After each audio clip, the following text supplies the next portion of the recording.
இப்போ நீங்கள் பார்த்துட்டு இருப்பது நெல்லை ஏர்வாடி படுகள நிகழ்ச்சி தான் பார்த்துட்ருக்கீங்க. கிட்டத்தட்ட 10 வருடங்களுக்கு பிறகு மீண்டும் ஏர்வாடியில் சந்தனக்கூடு எடுக்கப்பட்டு படுகளம் நாளை நடைபெற இருக்கிறது. இமாம் ஹசன் ஹுசைன் ரலியல்லாஹு அவர்களின் பெயரால் முஹர்ரம் மாதம் 1 10 வரை இங்கே இந்த படுகளம் என்ற முஹர்ரம் பண்டிகை நடக்கும். கிட்டத்தட்ட 360 வருடங்களுக்கு மேலாக இந்த படுகளம் என்ற முஹர்ரம் விழா அங்கே நடக்கிறதா சொல்கிறாங்க. கர்பலாவை மையமாக கொண்டு ஷியாக்களால் மட்டுமே கொண்டாடப்படுகிற படுகளம் என்று தூய தமிழில் சொல்லப்படுகிற இந்த முஹர்ரம் பண்டிகை நம்ம ஊருக்கு எப்படி வந்துச்சுன்னு விசாரித்தப்ப 5வது தெருவை சேர்ந்த பிரபல குடும்பத்தினர் சிலர் ஷியா இசத்தை தழுவியதாகவும் அவங்க மூலமாக படுகளம் வந்ததுன்னு ஒரு சாராரும், 6வது தெருவை சேர்ந்த ஒரு குடும்பத்தினர் ஈரானிலிருந்து இங்கு புலம்பெயர்ந்து வந்து நமது ஊரில் குடியேறியதாகவும் அவர்கள் மூலமாக இங்கே இந்த முஹர்ரம் பண்டிகை கொண்டாடப்பட்டுச்சு அப்படின்னு சொல்லிட்டும் ஒரு வரலாறு இருக்குது. இங்கே முஹர்ரம் 10 நாட்களும் மௌலிது ஓதப்பட்டு சந்தனக்கூடு அலங்கரித்து விளக்கேற்றப்பட்டு காணிக்க செலுத்துகிறாங்க.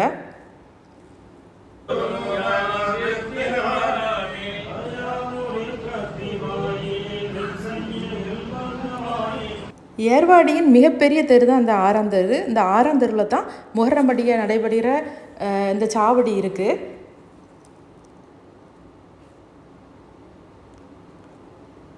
லெப்பை வளவு தெருலையும் வந்து இன்னொரு சாவடி இருக்குது. இந்த 2 சாவடியிலையும் தான் இந்த படுகளம் நடக்கும்.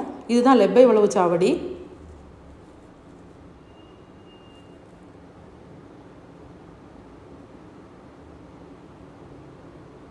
இது லோலிமா குழி. முன்னாடி யானை, பஞ்சா, கூடு எல்லாமே இந்த லோலிமா குழி தான் சுற்றும். இப்போ குழந்தைங்க தான் சுற்றுறாங்க.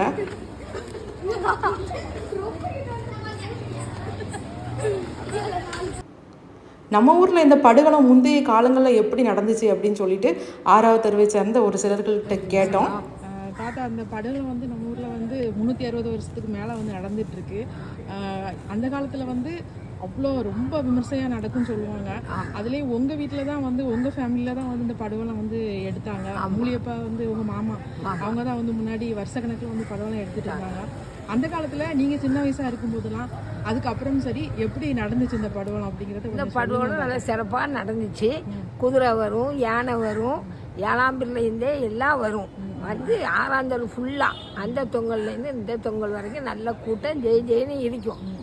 நவாப்பு கடை நிறைய கடை உண்டு, நவாப்பு கடை உண்டு, கும்பாட்டம் உண்டு. ஏன்னா தீச்சட்டி எடுப்பாங்க, லோலிமா குழி சுற்றுவாங்க, கூடு எடுப்பாங்க.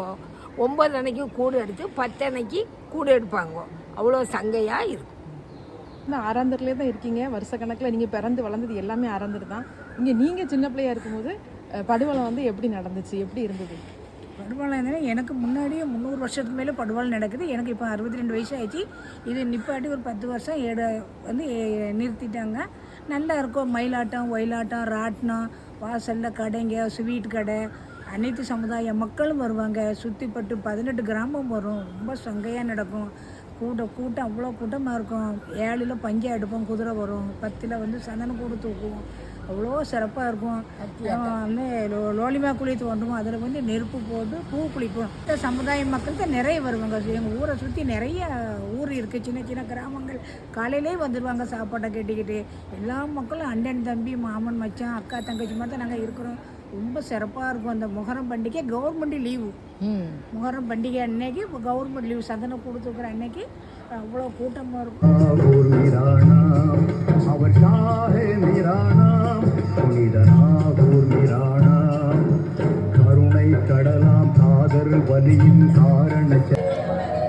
இன்னைக்கு வந்து முஹர்ரம் 9 ராத்திரி. அதனால் மாவிளக்கு ஏற்றுறதுக்காண்டி வந்திருக்காங்க. மாவிளக்கு ஏற்றுறாங்க.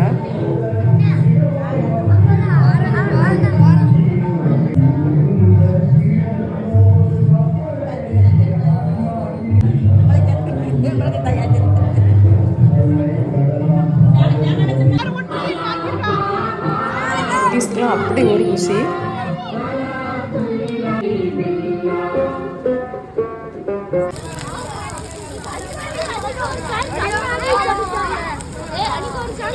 முன்னாடிலாம் அதில் பூ குளிப்பாங்க. இப்போ அந்த விறகெல்லாம் போட்டு அது வந்து அந்த உப்பு மிளகா வந்து எரிக்கிறாங்க.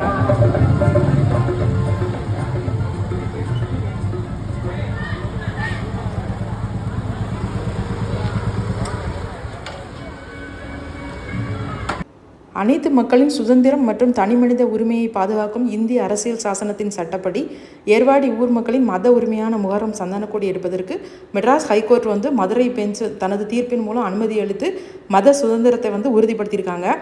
ஆகையினால நாளைக்கு 10 வருடங்களுக்கு பிறகு நாளை எடுக்க இருக்கிற சந்தனக்கூடி நிகழ்ச்சி இன்ஷா அல்லாஹ் நாளை அப்லோடு செய்யப்படும். காண்பதற்கு காத்திருங்கள்.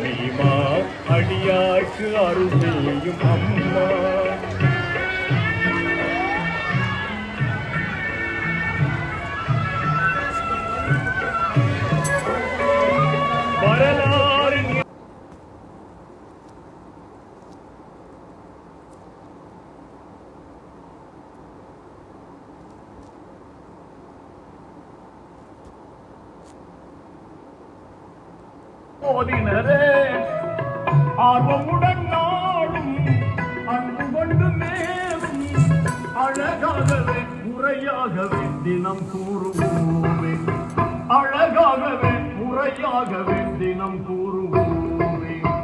அருளாளனும் அல்லாதான் அன்பாளனும் அல்லாதான், அருளாளனும் அல்லா